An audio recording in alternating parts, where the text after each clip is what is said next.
ગઈકાલે રાજકોટ તાલુકા પોલીસ સ્ટેશનમાં અલ્પેશભાઈ ગોપાલદાસ ડોંગા નામના વ્યક્તિ વિરુદ્ધ આઈપીસીની કલમ 409, 420 અને જીપીઆઈડીની કલમ 3 અને 4 હેઠળ એક ગુનો દાખલ કરવામાં આવેલ છે.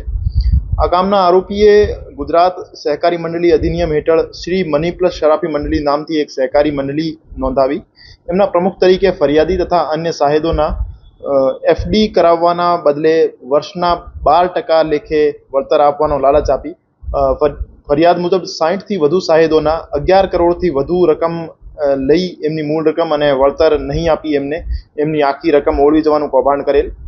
આ આરોપી વિરુદ્ધ આ કલમોના અતિરિક્ત ગુજરાત નાણાધીરનાર અધિનિયમ હેઠળ પણ કાર્યવાહી કરવામાં આવશે, કેમ કે જે રકમ એમને ફરિયાદી પાસેથી લીધી હતી અને સાહેદો પાસેથી લીધી હતી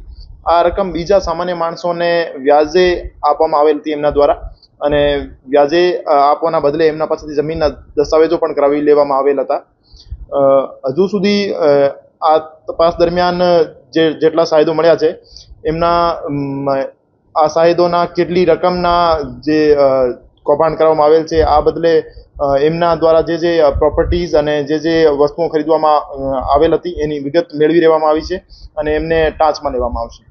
રાજકોટ તાલુકા પોલીસ સ્ટેશન દ્વારા આરોપીની ધરપકડ કરી લેવામાં આવી છે અને તપાસમાં બીજા કોઈ આરોપીના નામ ખોજે તો એમની પણ ધરપકડ કરવામાં આવશે. અલ્પેશ ડોંગા વિરુદ્ધ અગાઉ પણ 3 ગુના દાખલ કરવામાં આવેલ છે